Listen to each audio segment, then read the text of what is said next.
Welcome to my channel, Atieno Ogola the lawyer, Karibuni Sana, and today I have my videographers with me on set, and they're also my good friends. They have walked with me the journey of content creation since I began my channel, Atieno Ogola the lawyer. And just recently I hit 1,000 subscribers, and of course, as I achieve this milestone, yes, it's a milestone.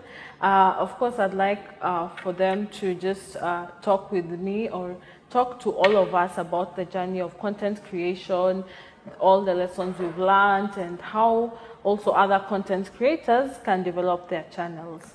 So if you enjoy the video, like, share, and subscribe.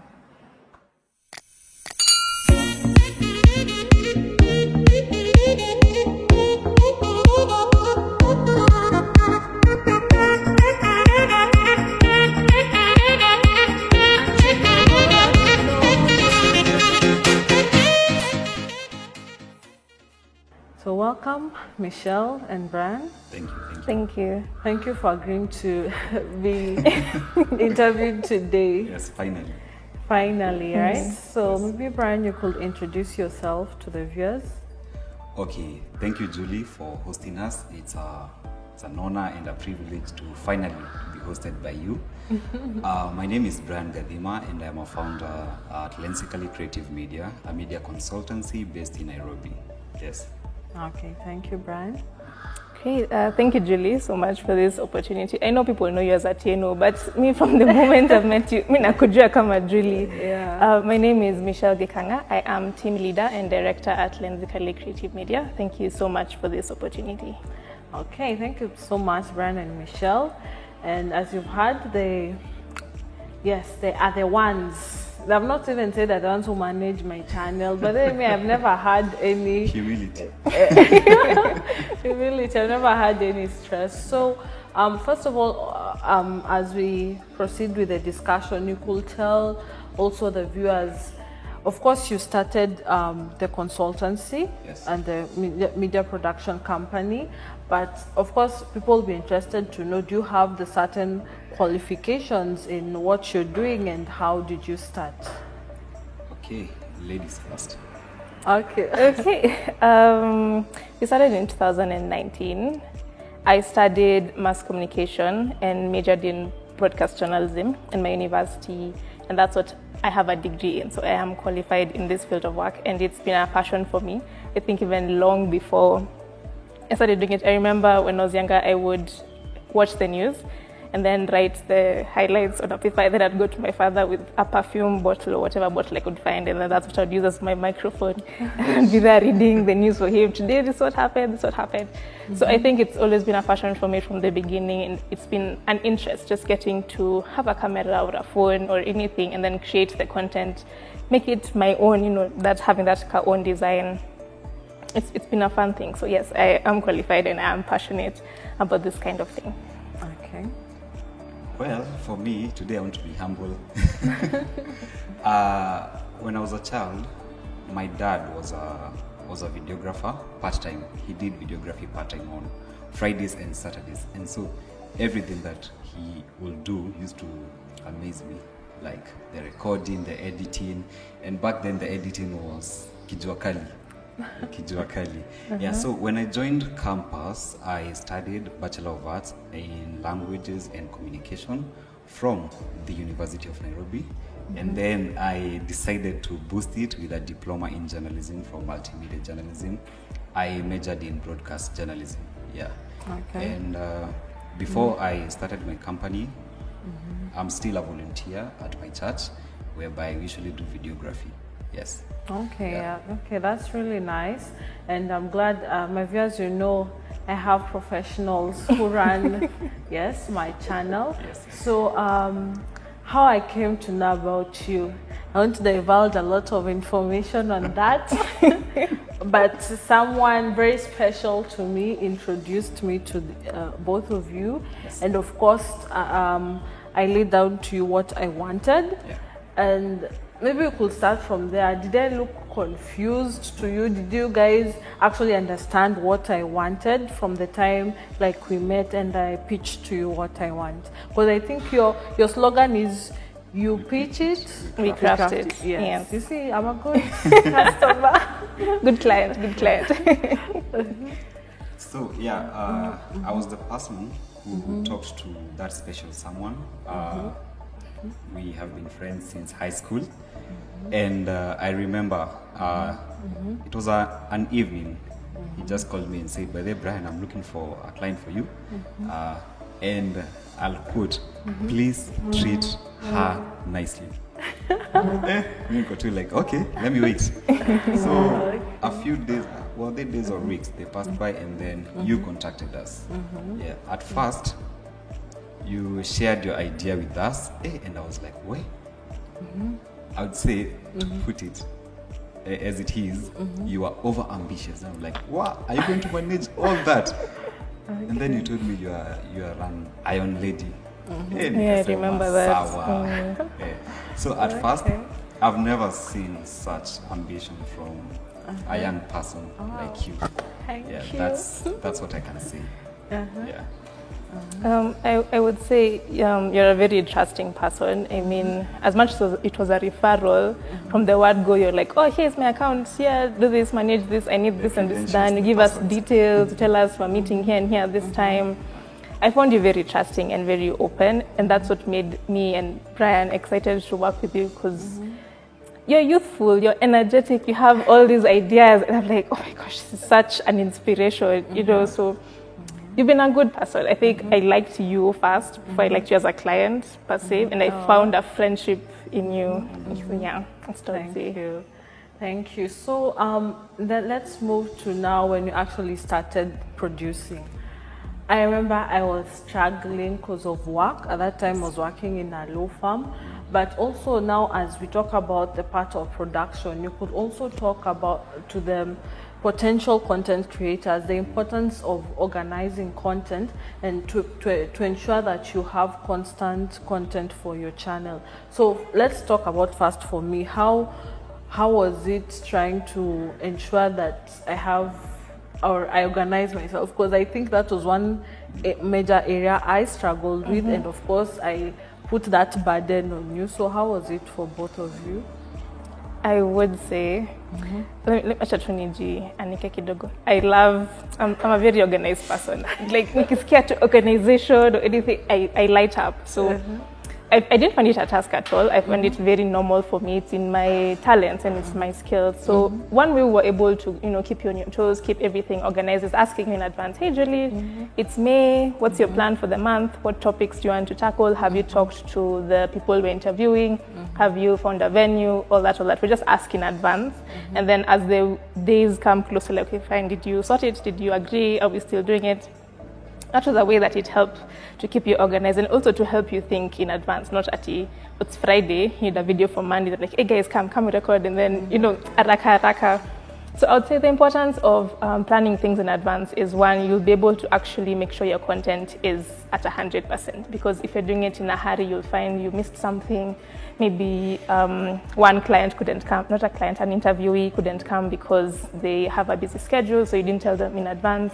You could also find maybe you need an extra hand now on our side in that particular shoot, and because it wasn't planned in advance, we weren't able to find someone. On the content creators side, now the people watching us, I think it's important to plan your content in advance because it also helps you to be creative. You'll be able to tell, is my content repetitive? Is my content working? You'll be able to analyze your target audience. You'll see that, they like watching videos on Monday and maybe Thursday. So you'll make sure every Monday and Thursday there's something. You'll also navigate the topics. You'll be able to ask them, running polls, running Instagram stickers, one for yes or no. I don't know what they're called. I think it's an Instagram sticker. You'll be able to run that way earlier, plan your content, and that way you'll have consistency. The way social media works is that you need to be very consistent in how you post. Otherwise, the moment you stop, your analytics just shoop. Your pages become hard to find the moment you stop being consistent. So even if it's a video of 5 minutes, video of 10 minutes, as long as you post on that Monday and Thursday, that's how you'll build your portfolio and your audience. Wow. Yeah. Okay, great. Michelle has said much. What I can say is proper planning is equivalent to less pressure. Yes. Wow. If you don't plan properly, you'll be more pressured to do something last minute, all that. Yes. Okay, so maybe also we could talk about the type of content that I create. When I pitched to you that I'm going to be creating mostly legal content, because you see that's actually the name of my channel, what was your perception or what did you feel about it? And considering the YouTube space, are there unique type of things that actually people should start vlogging about? Because I think the other challenge I'm seeing in YouTube, everyone wants to vlog about almost the same thing. So you could talk about that, and then ideas that people should maybe think and try to vlog on. Okay, your content is unique, legal content, especially in Kenya. The numbers of maybe the channels that are out there for legal content, they are razor thin. Like we can count them. Apart from yours, I only know of, is it the Fourth Estate? Something of the sort, the one that is usually aired on K24. So apart from that, I would say that your content is unique in nature. And when you first approached us and told us that you want to start a legal content channel, at first I was like, wow, we are dealing with a lawyer. So you know how people perceive lawyers. Yeah, They're for sure. straightforward, super strict and stuff only to meet you and find that you're a social person.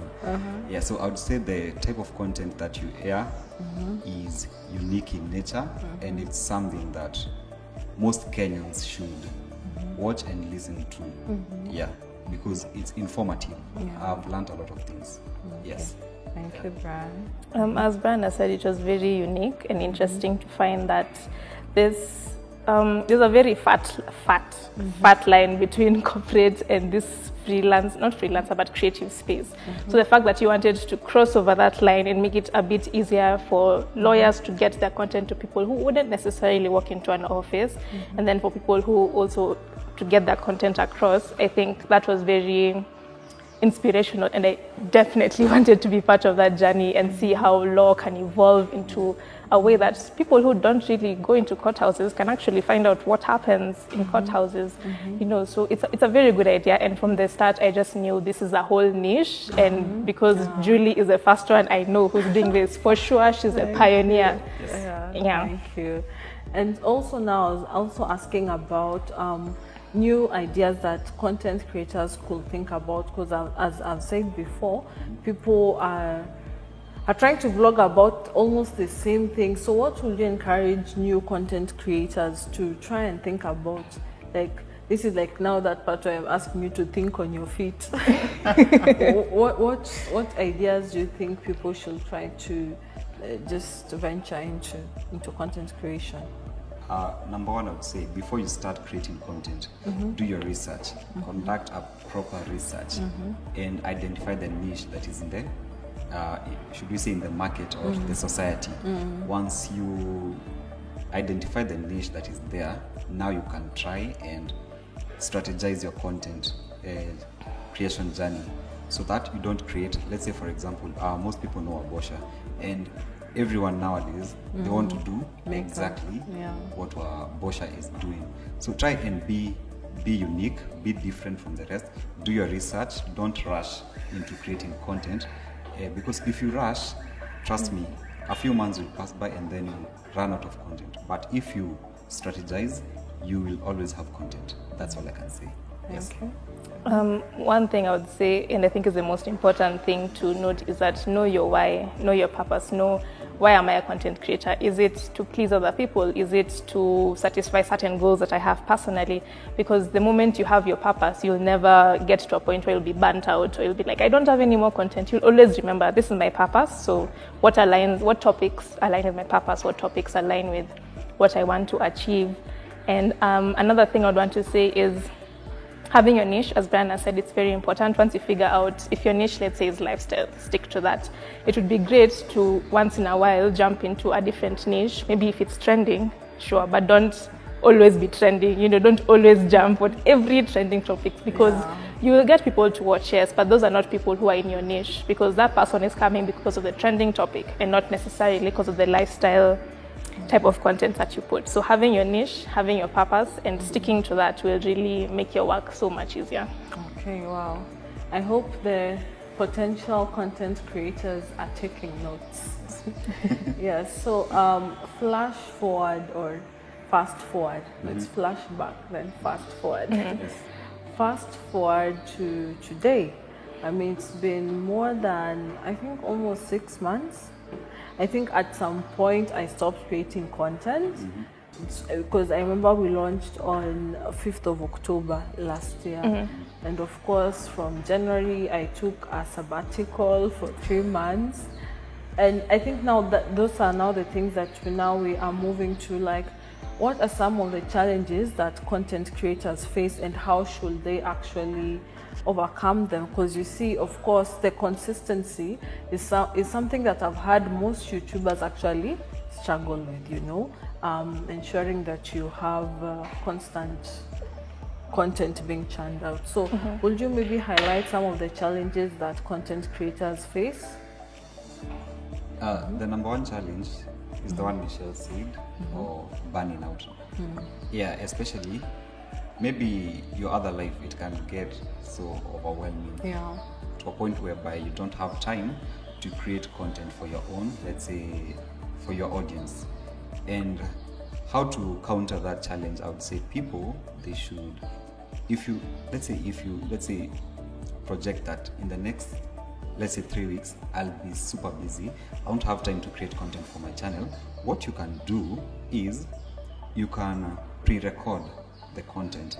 Like, you can even do it a month before, so that when this time comes, all you do is to upload and upload. Yeah, I think that's what I can say. Okay, thank you.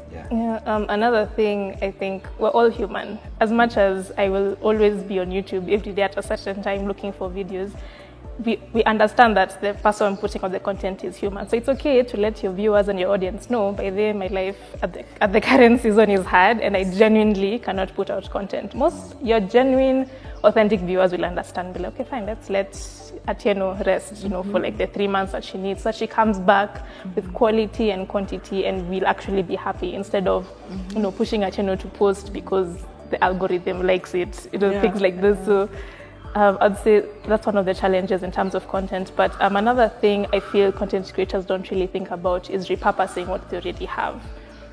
Really? It's funny how repurposing to repurpose. Now, for example, a video you've done on your channel, you can take it and cut it up into mini videos, and that's what you post to bring more people. Surprisingly, people will watch that 2 minutes and subscribe. Like, I like her snippets, I like her short videos, despite there being a longer one somewhere, 45 minutes.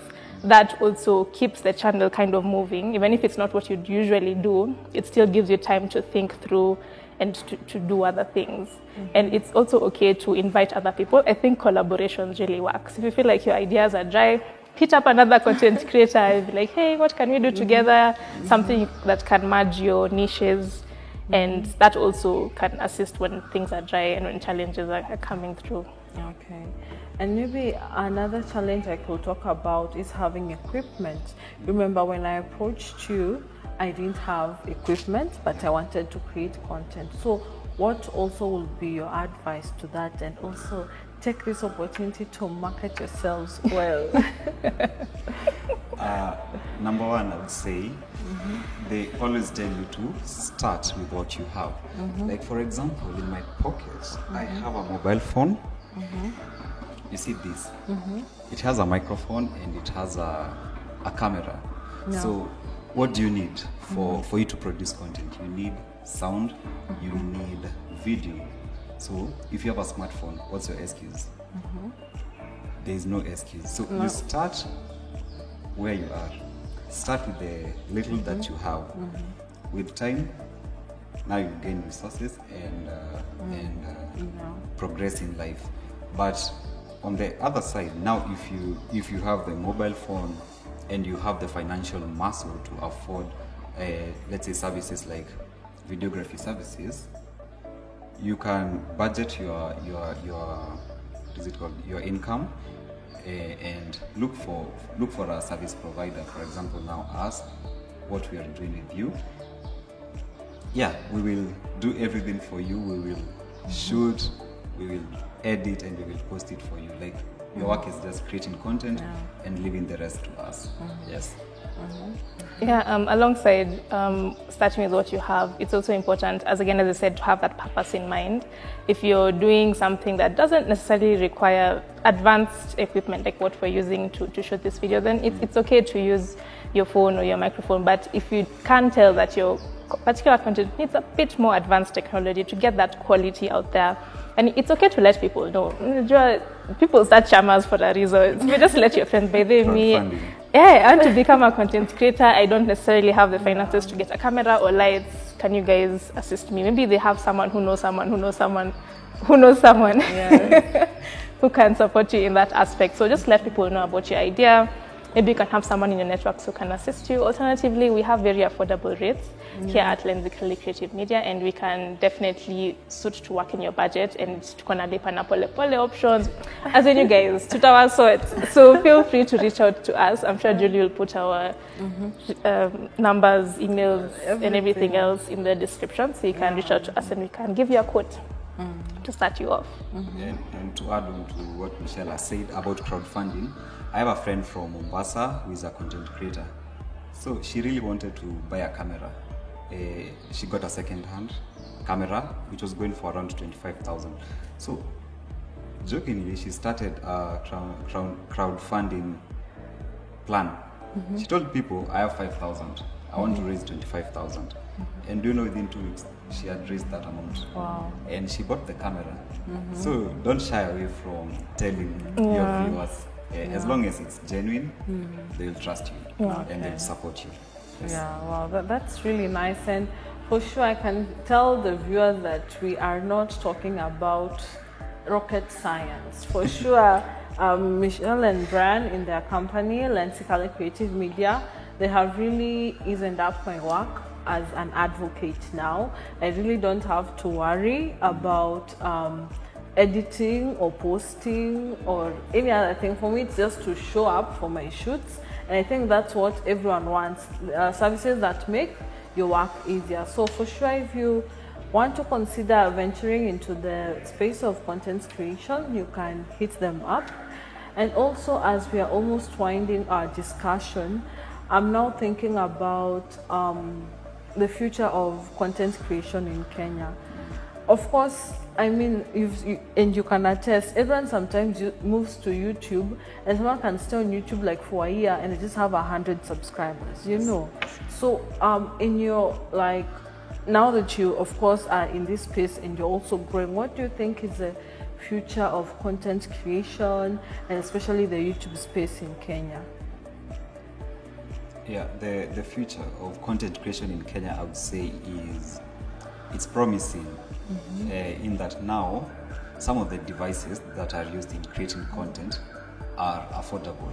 Like 5 years down the line, ungesikia mtu ako na camera, hey, unamtii kabisa. But now some of these things, they are readily affordable. And to add on that, most companies out there that sell the equipment, they have the option of hire purchase, like you pay in installments. Yeah, so I would say the future is promising. The only problem that we may encounter is the support from above. You know what I mean? In case I get sued, you're an advocate. It's so hard to create content in Kenya, not unless you are doing it in an enclosed place, like a building or your home. But creating content in the streets where there is a lot of stories, it's so hard to do it there. Because why? Someone will tell you, will ask you, where's the license? Where's the the next thing you know, they take your equipment, blah, blah, blah. Yeah, so we need to get support from above to enable the youth to create more content, especially outdoors. Yeah. Thank you. The future is bright.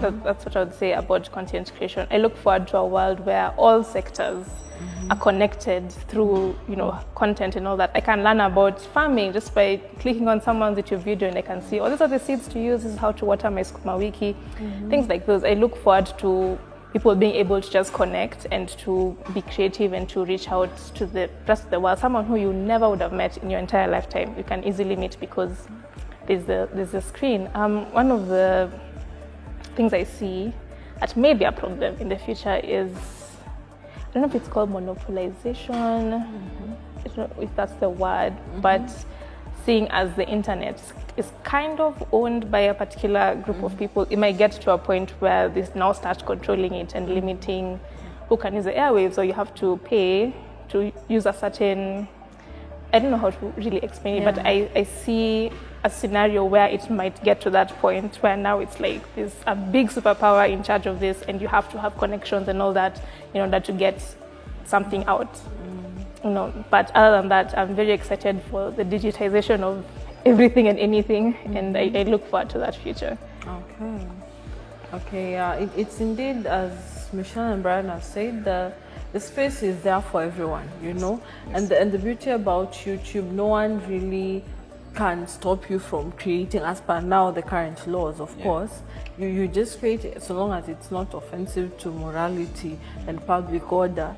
I mean, you can't create things of Al-Shabaab and of course, and maybe want to put it on YouTube, but of course, as Michelle and Brian have rightly put it, if you have something you need to share with the world and you think the world needs to know about it and it's life-changing, it's of course providing the knowledge that everyone needs to know, go to YouTube and put your content out there. So finally, as I said at the beginning, I hit 1,000 subscribers. Hey, congratulations. Hallelujah. Thank God. Thank God. Oh my God. That's what I said to Hapo. I'm thankful to both of you. Yeah, we'll start catching audience. Yeah, but I'm thankful, Michelle and Brian. And now, what will be your advice to me so that I can reach 100,000? Tell me what I should do. Actually, it's coming. And as you said, the day that you will die, you need to die empty. Yeah. You should ensure that you live, you reach that point. I can say, like, you should never give up. Like, that consistency that you have, let it be there, and in no time you reach 100K subscribers, because 1K subscribers, it's from October to May now, minus 3 months the sabbatical leave. So now imagine if you didn't take a leave and you are consistent, like day in, day out. Say to me, 20K. But don't give up. The content that you are creating, as I said, it's very unique. Do not give up. Hata competitor akikuja, wewe ndio unafaa kuwa mentor. Sawa, mimi ndo baba yao. Sasa utakuwa mama yao. Thank you. I would advise you, Julie, to keep being yourself. I think you have found your purpose and your passion and your niche, and I would advise you to just keep on that track. Don't stray away to other things. And always remember why you started. As Brian said, to die empty. Don't leave anything unsaid, if you can say it. And have fun along the way. I know it gets stressful. I know that time they're just like, what is this now? But remember, it's a process. It's a day-by-day journey, and you will get there, and we'll be here to celebrate you. Thank you. As you can tell, they are my friends. We began as strangers, now you're friends. So be sure that, of course, they'll treat you with the kind of warmth and understanding that you deserve, so that you can also grow. Yes, and with that short speech, I'd like to, of course, encourage everyone who's in the content creation space, keep going, keep moving. And of course, if you want anything done in terms of videography and photography, there are contacts, and Instagram or Facebook pages will be left in the link. So enjoy, and if you enjoy the video, and if you like it, share and subscribe. Thank you. Bloopers.